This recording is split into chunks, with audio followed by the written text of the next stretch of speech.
자, 오늘 본문의 상황을 제가 한번 쭉 설명을 드리고 좀 말씀을 전하려고 그래요. 오늘 자료 화면을 통해서 제가 먼저 설명을 드릴 텐데요. 자, 이제 보여드리는 이곳이 성전, 헤롯 성전이라고 부르는 거예요. 헤롯 성전. 여러분 보실 때 중앙에 있는 건물이 바로 예루살렘 성전의 성소가 있는 건물이고, 그리고 오른편에 한 성곽이 보이죠? 그 성곽은 안토니아 요새라고 불리는 로마 주둔군의 요충지입니다. 자, 헤롯이 예루살렘 성전을 지을 때 대단히 크게 졌잖아요. 로마 사람들이 볼 때 저거 요새화하는 거 아니야? 라고 염려하니까 이제 그 염려를 불식시키기 위해서 바로 성전 옆에다가 성전을 내려볼 수 있도록 안토니아 요새를 건설한 겁니다. 자, 그리고 예루살렘 성전은요, 그 성소를 중심으로 여러 뜰들이 있어요. 여러 뜰들.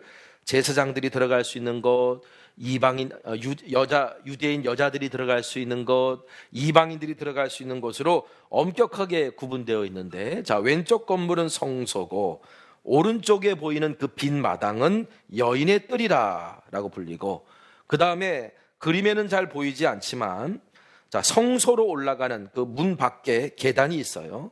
계단 안에 동그라미로 친 붉은 원이 있죠. 그게 이제 소렉 경계선이다. 그래서 낮은 문이라고 불리는 담이 있습니다. 그 담 밖이 이방인의 뜰이에요. 자, 보면 여러분 보이시는 그림에 게이트, 문이라고 되어 있고, 거기에 계단이 내려와 있고, 거기에 조그마한 담이 있죠. 그 담을 소렉 경계선이라고 부르는데, 보통 1.4m 정도의 높이의 문이 없는 그런 담입니다. 이게 바로 이방인의 뜰과 그리고 안뜰을 구분하고 있는 경계선인 거예요.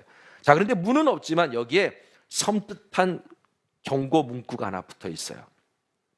라틴어와 헬라어로 된 경고 문구인데, 이 경고 문구의 내용이 뭐냐면, 유대인이 아닌 이방인이 이 담으로 들어오면 죽는다 라고 하는 그런 문구입니다.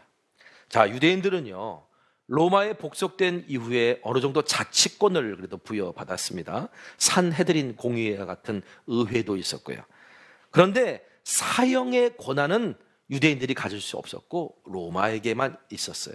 예수님께서 빌라도 법정에서 사형 선고를 받으신 이유도 바로 그 이유입니다. 하지만 예외 조항이 있었는데, 그냥 묵인해 준 게 있었는데, 성전을 더럽힌 것, 성전을 더럽힌 행위에 대해서는 유대인들이 사형 집행을 하는 것을 로마 당국도 묵인해 줬습니다. 그래서 스데반이 돌에 맞아 순교했던 거예요. 자, 그런데 오늘 본문을 보면 아시아에서 온 유대인들이 바울이 이방인 헬라인이었던 드로비모와 함께 시내에 있던 것을 보고 정결 예식을 행했던 이 바울이 성전 안으로 들어왔을 때 이방인 드로비모도 이 소렉 경계선을 넘어왔을 거라 추측한 거예요. 이방인 이 드로비모도 바울이 평상시에 말하고 가르친 거에 비하면 저 이방인의 뜰을 넘어서 들어왔을 수도 있겠다라고 말하고 유대인들을 선동했어요. 27절 29절 말씀을 제가 읽어드릴게요. 그 이래가 거의 참에 아시아로부터 온 유대인들이 성전에서 바울을 보고 모든 무리를 충동하여 그를 붙들고 외치되, 이 사람들아 도우라. 이 사람은 각처에서 우리 백성과 율법과 이곳을 비방하여 모든 사람을 가르치는 그 자인데, 또 헬라인을 데리고 성전에 들어가서 이 거룩한 곳을 더럽혔다 하니, 이는 그들이 전에 에베소 사람 드로비모가 바울과 함께 시내에 있음을 보고 바울이 그를 성전에 데리고 들어간 줄로 생각함이라. 자, 드로비모는 어디 사람이라고요? 에베소 사람. 그러니까 두기고와 함께 에베소 교회를 대표해서 바울과 동행하여 예루살렘에 온 사람이었습니다. 자, 그런데 아시아에서 온 사람들이, 아시아에서 온 유대인들이 드로비모를 알아봤어요. 드로비모를 알아봤다는 것은 그 아시아에서 온 유대인들이 어디서 온 사람들이라는 거예요? 에베소 출신들이라는 거죠. 그러니까 에베소에서 바울과 갈등을 빚었던 유대인 무리들이었다는 거죠. 그들이 예루살렘까지 먼저 와 있었고, 그리고 드로비모를 발견하자 이제 그것을 가지고 소문을 퍼뜨린 거예요. 여러분, 결론적으로 말씀드리면 바울이 드로비모를 데리고 예루살렘 성전 안으로 들어가지 않았습니다. 그리고 이들이 지금 바울을 향하여 고발한 것, 그 고발한 것도 다 맞는 말이 아니에요. 그런데 아시아에서 온 그 유대인들, 에베소에서 온 유대인들이 그 사실을 모르고 말했다면 오해고, 알고 말했다면 음해겠죠. 근데 오해건 음해건 이들이 선동했을 때 유대인들이 폭도가 돼가지고, 워낙 그 예루살렘에서 바울에 대한 안 좋은 소문이 퍼져 있었으니까 폭도가 되어가지고 바울을 성전 밖으로 끌어냈습니다. 성전 밖으로 끌어낸 이유는 뭐냐면 스데반처럼 돌로 쳐서 죽이려고 했던 거예요. 이 광경을 안토니아 요새에서 로마 경비병들이 보고 있었던 거예요. 자, 아까 말씀드렸어요. 안토니아 요새는 예루살렘 성전을 내려다보고 있었다고. 그래서 예루살렘 성전을 중심으로 무슨 소요가 일어나거나 로마의 반기를 들고자 할 때 곧바로 진압할 수 있는 그런 구조적인 장치가 되어 있었어요. 그게 보면 여러분 그림에 보시면 자, 이 안토니아 요새예요, 이게. 그 안토니아 요새가 오른편에 있고 거기 제가 붉은 원을 쳐놨는데 거기에 녹색의 화살표를 만들어놨죠. 그게 뭐냐면 안토니아 요새에서 예루살렘 성전으로 내려가는 계단이 있는 거예요. 계단이. 그러니까 헤롯이 그 장치를 만들어 놓은 겁니다. 성전을 지을 때 로마 당국의 허락을 받기 위해서. 그래서 안토니아 요새에서 딱 내려다 보니까 막 소요가 일어나고 막 그러니까 그것이 천부장이가 보고 가더라고. 천부장이 백부장들을 데리고 군인들을 이끌고서 저 계단을 통해서 예루살렘 성전으로 진입해서 내려가서 누구를 데리고 나옵니까? 바로 이 바울을 데리고 나오는 거예요. 32절 말씀 보면 그가 급히 군인들과 백부장들을 거느리고 달려 내려가니 그들이 천부장과 군인들을 보고 바울 치기를 그치는지라. 자, 달려 내려갔다는 표현이 무슨 말인지 그림으로 그려지시죠? 성난 이제 유대인들이지만 천부장이 백부장과 군인들 대략 한 140명 이상 정도 데리고 내려왔을 거예요. 당시 백부장이 다스리는 병력의 숫자가 100명이 아니고 한 70명 정도 되었다 그러니까 한 140명 정도 되는 인원들을 데리고 내려갔습니다. 딱 내려가서 천부장은 그 소요의 책임을 물어서 저 바울은 결박해 묶어라고 말하고, 그리고 백성 유대인들에게 도대체 왜 이런 소동을 일으키는 거냐라고 물었더니 보통 이제 이런 경우에는 정확하게 답을 몰라요. 내가 왜 소동을 일으켰는지, 내가 왜 이렇게 하는지. 그냥 막 몰려와서 하다 보니까 막 자기들끼리 막 하니까 천부장이 그럼 우리가 영내로 데려가서 신문하겠다. 그리고 영내로 이제 바울을 데리러 들어갑니다. 그때 군중들이 다시 소란을 일으켜요. 왜냐하면 지금까지 로마 당국이 묵인해줬던 게 뭐예요? 성전을 더럽힌 사람, 자기들이 처결할 수 있도록 해줬는데 로마 군인들이 바울을 데리고 들어가니까, 그러니까 쫓아와서 이제 바울을 죽이려고 폭행을 시작합니다. 그래서 로마 군인들이 바울을 이렇게 들쳐업고 그리고 계단으로 올라갔다라고 하는 게 이제 이 본문의 상황이에요. 그 계단으로 올라가서 바울이 천부장에게 말을 걸어요. 내가 한 말 해도 되느냐? 그랬더니 천부장이 깜짝 놀랍니다. 당신 상당히 수준 높은 헬라어를 사용하는데 나는 그냥 조그만 성읍의 사람이 아니라 길리기아 시의 다소 시민이다. 이 다소 시민이라고 하는 어느 출신이 대단히 중요한데, 이 다소라고 하는 도시는 로마에서 아주 인정해준 그런 도시. 그래서 다소 출신들은 로마 시민권자들이었어요.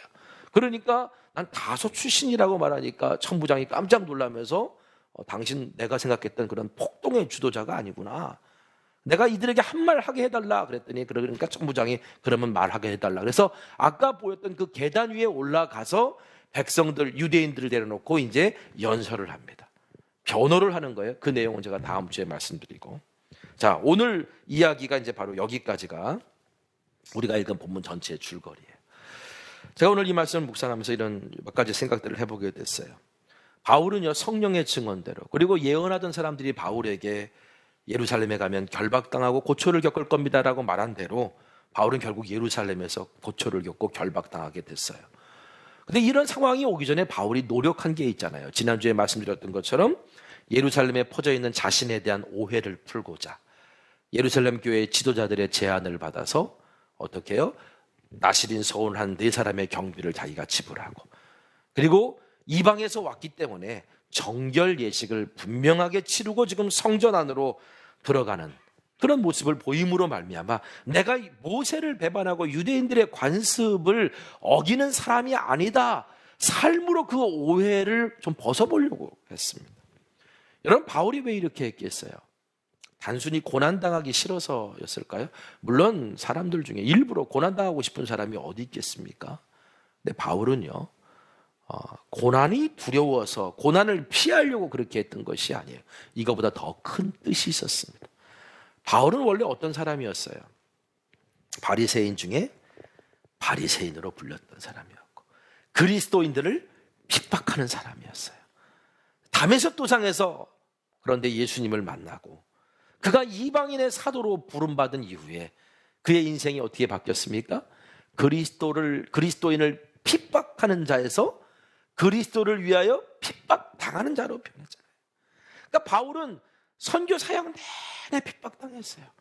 로마인들, 헬라인들을 통해서도 어려움을 당하기도 했지만 바울을 가장 괴롭혔던 사람들이 누구냐? 동족 유대인들이었습니다. 디아스포라 유대인들이라고 흩어져 살고 있는 그 동족 유대인들이 바울을 심지어는 죽이려고까지 했어요. 1차 선교 여행 당시에 바울이 비시디아 안디옥이라는 곳으로 처음 바나바와 함께 들어갑니다. 그곳에서 말씀을 전할 때, 야, 이런 말씀이 다 있나? 유대인들이 너무 좋아서 다음 주에도 또 가르쳐 달라고 그랬어요. 그러니까 바울이 다음 주에도 이제 회당에서 가르치려고 할 때 비시디아 안디옥에 있는 온 시민이, 이방인들까지도 회당으로 모여들었어요. 여러분, 좋아해야 돼요? 싫어해야 돼요? 좋아해야 됩니까? 싫어해야 됩니까? 아니, 하나님의 말씀을 듣고자 회당으로 다 모여들었으니, 온 시민이 모여들었으니 당연히 좋아해야 될 거 아니에요? 그런데 이 광경을 지켜본 유대인들이 처음에는 호의적이었다가 그 장면을 딱 지켜보고 난 다음에 그다음부터 바울을 비방하고 바울의 말에 반박하기 시작합니다. 왜 그랬을까요? 사도행전 13장 45절의 말씀 보니까 유대인들이 그 무리를 보고 시기가 가득하여 바울이 말한 것을 반박하고 비방하거늘. 뭐가 가득했다? 시기와 질투가 가득했다. 시기가 가득했다. 여러분, 이 시기와 질투는 참 무서운 겁니다. 잠언에 있는 말씀, 잠언 14장에 있는 말씀처럼 시기는 뼈마디가 썩어 들어가도 쉽게 사그라들지 않는 인간의 정욕이에요. 그 시기 때문에 내가 막 죽어가는데도, 내 인생이 다 망가지는데도 쉽게 사라지지 않는 게 이 시기거든요. 그래서 시기는 우리의 눈과 귀를 멀게 하고, 시기에 붙들린 사람들 보면 입에서 악독과 비방하는 말이 막 좋은 말이 안 나와요. 막 날 음해하고 깎아내리고 이런 말들이 나오지 않습니까? 여러분, 예수님께서도 십자가를 지신 결정적인 이유 중에 하나가 누구의 시기 때문이었어요? 대제사장들의 시기, 바리새인들의 시기.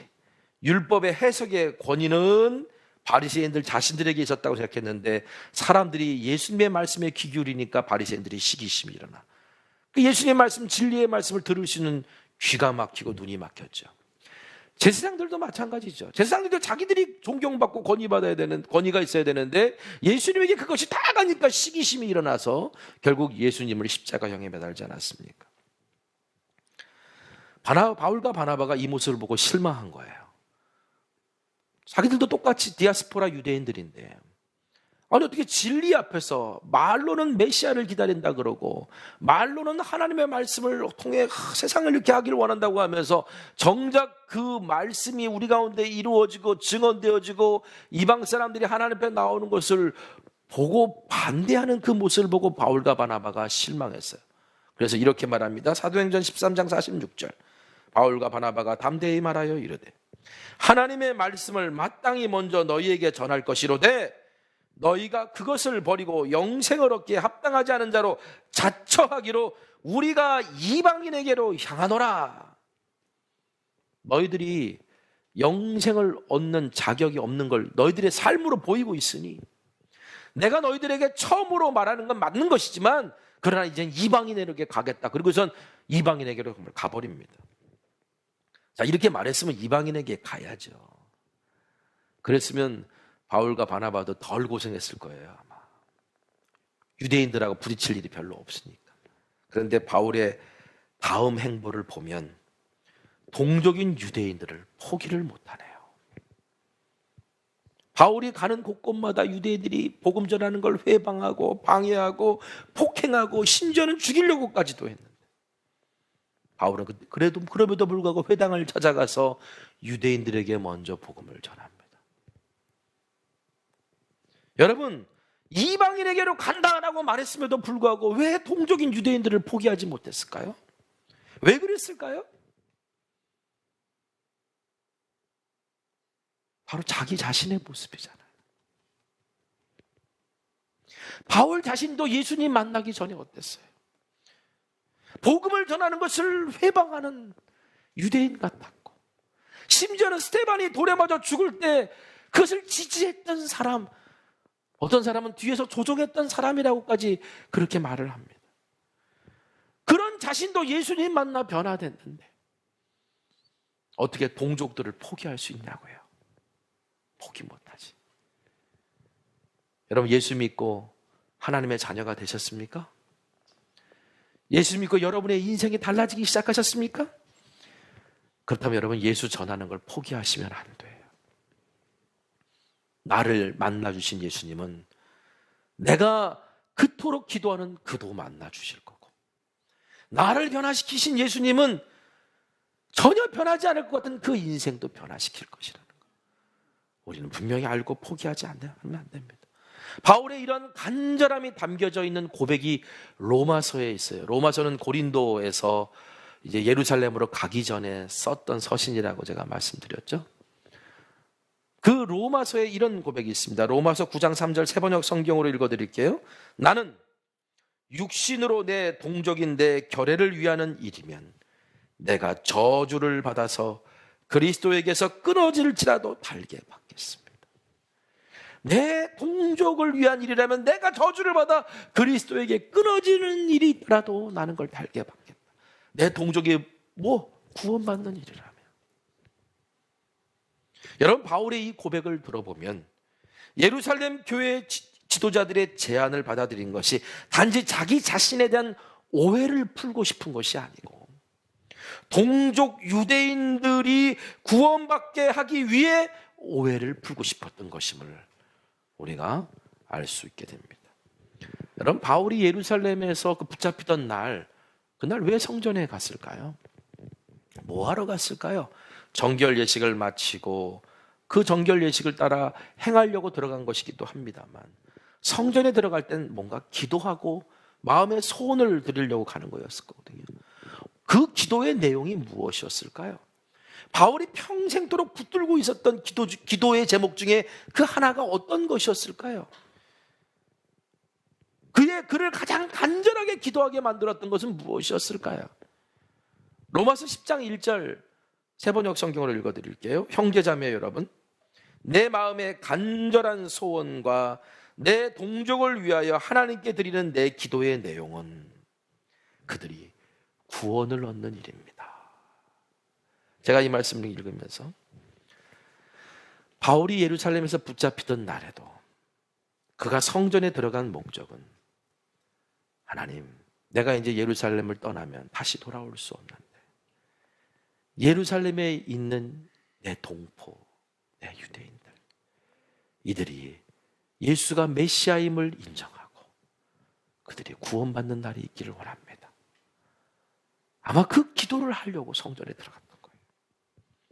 근데 성전에 들어가서 그 기도를 하려고 들어갔던 그때에 아시아에서 온 유대인들이 거짓 선동으로 말미암아 바울이 성전 밖으로 끌려 나오는데, 끌려 나온다라는 표현이요, 짐승을 끌고 나올 때 쓰는 그 단어예요. 그러니까 바울이 짐승처럼 질질 끌려 나왔다는 거예요, 성전 밖으로. 30절에 온 성이 소동하여 백성이 달려와 모여 바울을 잡아 성전 밖으로 끌고 나가니 문들이 곧 닫히더라. 성전 밖 어디로 끌고 나왔을까요? 앞서 말씀드렸던 소울의 경계선, 1.4m밖에 안 되는 낮은 담 밖으로 끌려 나온 거예요. 유대인들은 말했을 거예요. 그래도 이 소울의 경계선은요, 높지도 않아요. 고개 들면 다 안에 들여다 보이는 낮은 담이고요. 보세요, 문도 없어요. 얼마든지. 우리는 열려있는 공동체다, 이렇게 얘기했을지 모르겠지만 거기에는 문구가 팍 박혀 있잖아요. 열려있는 공동체가 아니라 이 안에 들어오면 죽는다. 여러분, 바울이 던져진 그 이방인의 뜰이라고 하는 곳이 어떤 곳이었습니까? 예수님 당시에는요, 거기에 시장이 열렸어요. 6월절 뭐 이럴 때면 시장이 열렸어요. 무슨 시장이 열렸습니까? 소를 팔고 양을 팔고 비둘기를 팔고 제물로 드릴 것들을 파는 시장이 열리고 거기에 환전상들이 있었습니다. 유대인들은 말해요. 말로는 말해요. 이방인들이 할례를 받고 세례를 받으면 하나님의 백성으로 받아들인다라고 말했지만 이방인들이 유일하게 기도할 수 있는 것, 이방인들이 유일하게 모여서 하나님을 바라볼 수 있는 그 이방인의 뜰을 유대인들은 자신들의 편의를 위해서 시장통을 만들어 버렸잖아요. 예수님이 그 모습을 보고 분개하셨어요. 그래서 성전을 정화하셨다. 그 성전을 정화한 곳이 어디냐면 바로 그 이방인의 뜰을 정화하신 거예요. 이 성전 정화를 통해 예수님이 원하셨던 게 뭐였을 것 같아요? 유대인들 스스로 거룩하게 구별되기 위해 쌓은 담을 허물고 이 성전은 만민이 기도하는 집이 되게 하라는 거죠. 유대인들만 기도하는 집이 되는 게 아니라, 어떤 특별한 사람들만 기도하는 집이 되는 것이 아니라 만민이 기도하는 집이 되게 하는 것, 그래서 그 담을 허물라고 주님께서 말씀하신 거예요. 사도 바울이 그래서 에베소서 2장 14절에서 15절 또 19절 말씀을 제가 읽어드리겠는데요. 자, 읽어드리겠습니다. 그리스도는 우리의 평화이십니다. 그리스도께는 유대 사람과 이방 사람이 양쪽으로 갈라져 있는 것을 하나로 만드신 분이십니다. 그분은 유대 사람과 이방 사람 사이를 가르는 담을 자기 몸으로 허무셔서 원수된 것을 없애시고 여러 가지 조문으로 된 계명의 율법을 폐하셨습니다. 그분은 이 둘을 자기 안에서 하나의 새 사람으로 만들어서 평화를 이루시고, 그러므로 이제부터 여러분은 외국 사람이나 나그네가 아니요 성도들과 함께 시민이며 하나님의 가족입니다. 바울이 그분은 유대 사람과 이방 사람 사이를 가르는 담을 자기 몸으로 허무셨다라고 말할 때 그 담이 지칭하는 곳이 어디였을까? 바로 아까 그 소래 경계선, 이방인의 뜰과 유대인들만 들어갈 수 있는 안뜰을 구분해 놓은 그 소래 경계선이었다는 거죠. 그래서 바울은 이 말을 전하면서 바울의 마음속에 꿈이 있었는데, 그리스도를 이제 모퉁이돌 삼아서 유대인과 이방인 모두가 주 안에서 자라나는 성전, 예수님이 꿈꾸셨던 만민이 기도하는 집, 그 성전이 되기를 바라며 예루살렘 성전에 들어가 기도하기를 원했던 거예요. 근데 바울의 뜻대로 되지 않았죠. 유대인들이 바울을 끌어내요. 왜 끌어내냐면 성전 안에서는 피를 흘릴 수가 없으니까 성전 밖으로 끌어냅니다.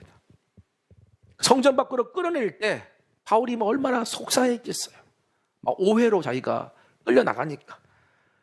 내가 저 성전에서 그렇게 하나님 앞에 기도하기를 원했고, 고린도에서부터 그 먼 길을 돌아서 그 예루살렘 성전에서 오순절을 지키려고 여기까지 달려왔는데, 그래서 막 그곳에 들어가 기도하려고 간신히 왔는데, 그런데 끌려나가는 거예요. 끌려나가면서 어떤 장면이 펼쳐져요? 30절에 보니까 끌려나갈 때 문들이 촥 닫히는 거예요. 영화의 한 장면, 그렇죠?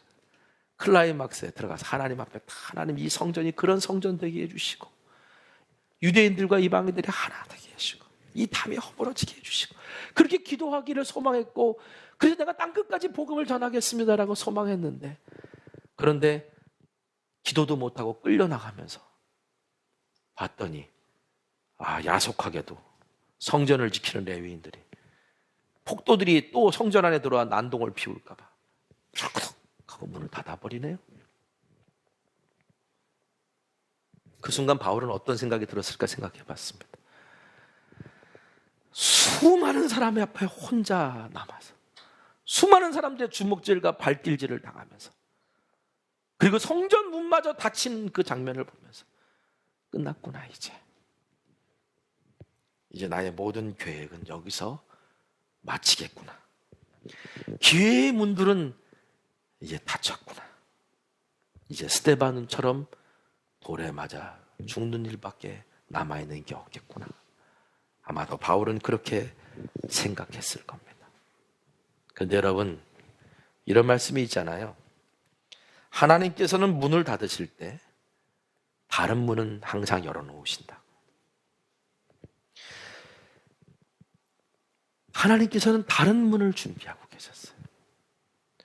예루살렘 성전의 문은 닫혔는지 모르지만 안토니아 요새의 문이 열린 거예요. 안토니아 요새의 문이 열리면서 바울이 유대인들의 손에 죽기 직전에 천부장이 개입해서 그가 목숨을 건질 수가 있었습니다. 그리고 비록 죄수의 신분이었지만 바울은 로마까지 갈 수 있게 되었어요.